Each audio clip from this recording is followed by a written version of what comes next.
We look at the wealthiest people in America today: Warren Buffett, Michael Dell, of course, Bill Gates, Paul Allen, and the Walton family, all first-generation multi-billionaires. And the wonderful thing is if you do what other successful people do, you eventually get the same result that they do.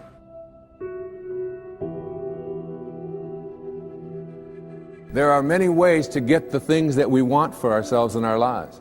But basically, it all begins with how we choose to think. If you really want to get lasting change, real results that stick around, what do you got to do? If you want lasting change, you've got to give up this idea of trying something. You got to decide you're going to commit to mastery. Most people dabble. They talk about, well, I'd like to change my body, I'd like to make my relationship better, I'd like to have more passion there, but they don't know what to do, and even if they did, they don't have enough detail to be able to follow through. If we want to achieve another result that we've never achieved before, then we have to become somebody different.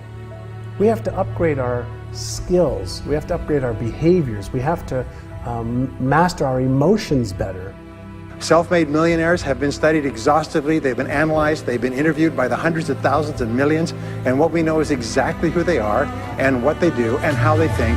And the wonderful thing is this: if you do what other successful people do, you eventually get the same result that they do. Walt Disney said, if you can dream it, you can do it, which means that you're never given a dream that comes out of your own desire place that isn't something you have the capacity to fulfill. You may have to learn some new skills, you may have to partner up with some people, you may need to learn how to access some new resources along the way, but all of that is possible if you'll simply dream the big dream. Have a mind that is open to everything and attached to nothing. One of the central principles of my life is that no one knows enough to be a pessimist about anything. And that each and every one of us, when we close our mind to what is possible for us or what is possible for humanity, closes off the genius that resides and lives in each and every one of us. Decide what you want. You can't get from here to there unless you know where here is and there is. So if you're going to decide what you want, go for what you want, not what you think is possible. Most people hone down their dream because they can't see how they can do it. And I'm saying to you, dream as big as you want. In fact, big dreams are exciting. Big dreams attract big people. I had a teacher named Jim Rohn. He was a personal development speaker. And I remember I was really frustrated, and I'd been working my guts out 12, 14-hour days. Nothing was working. And I was pissed off and I was frustrated. And he said, Tony, he said, you're so focused on expecting things to happen so fast. And he said, you know, if you really focus instead on building your skills, your gifts will make room for you. Today, people have no patience. We all want it right now. And people don't only not commit to mastery, they think they have all the answers. They try a few things. If it doesn't work, they run to something else. If you want a great jump in the quality of your life, an extraordinary jump in the quality of your life, you got to set yourself up to win. You got to set yourself up with a process that allows you to consistently grow, consistently enjoy your life, and consistently produce the results that you're really after. Success is very simple. If you have a clear goal, make a plan to achieve it, and then do something, at least one thing each day, that moves you one step closer to your most important goal.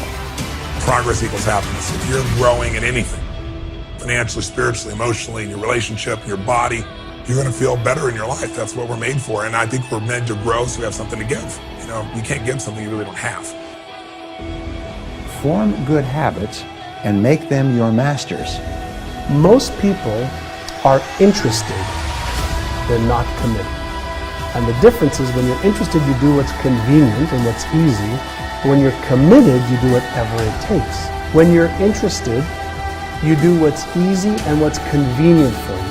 But when you're committed, I'm going to get that result, you put everything into it until you get the result. You got to get going. You got to take action. The disciplines is the miracle process. And here's how to get the miracle of your future going as far as disciplines are concerned. Number one, do what you can.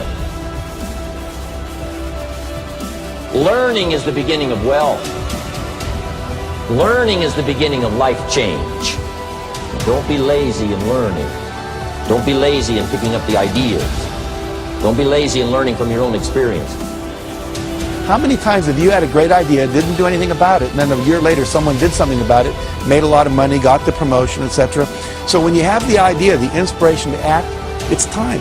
Act. You don't have to know it perfectly. I am strength, I am wise, and I am passion! If you decide you're going to do something, do it. You know what? They've done dozens and dozens of studies over the years. They find that there's one major difference between successful people and unsuccessful people. Successful people launch. They start. They get on with it. They just do it. Unsuccessful people get the same ideas and the same information, but they've always got an excuse for not starting. If you have a big enough reason why you want to achieve something, you'll do whatever it takes. But if your reason isn't big enough, your excuses will be. And one of the things that we kind of believe and hang on to and live with is this whole idea that all of the things that happened to me in my past are what are keeping me from doing what I'd like to do today. So we hang on to these things and we fill ourselves with blame. Because life is not so simple and black and white. My mother beat the shit out of me. She loved me. She was freaked out I was going to leave. I was her source of everything.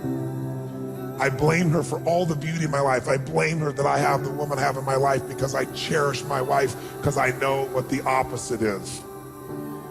I blame her for the capacity to feel and care. I blame her for my insatiable hunger to end suffering for any human I can, because I suffered a ton. Get emotionally fit by learning to trade what upsets you, which is your expectations that aren't being met. Trade your expectations for appreciation for what you do have. Your whole life changes in a moment. Because our expectations make us pissed off or frustrated or worried or sad, and we all have them, and I have them too.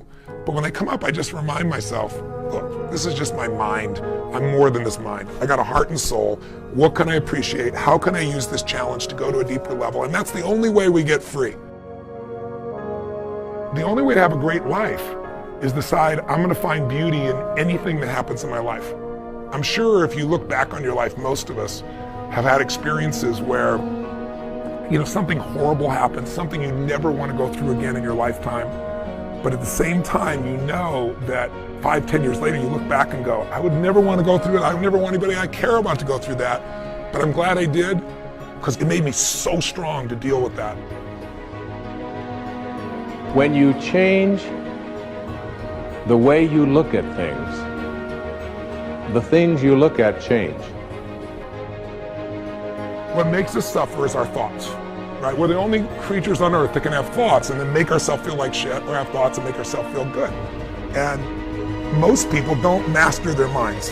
And so their minds go crazy, and we believe our thoughts. We believe that if this doesn't happen, our lives are gonna be so stressed or over, and most of it is just bullshit. The mind is looking for what's wrong. Your heart can change all that.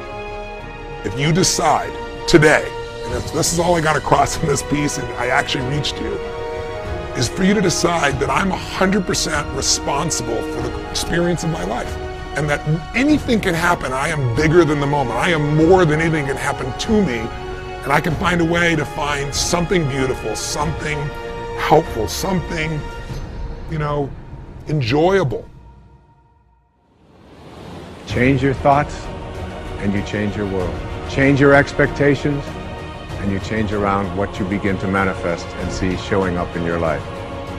I'm not asking you to stop blaming. I'm saying blame elegantly, blame intelligently, blame effectively. Blame at the level of your soul, not the level of your head. No more blame.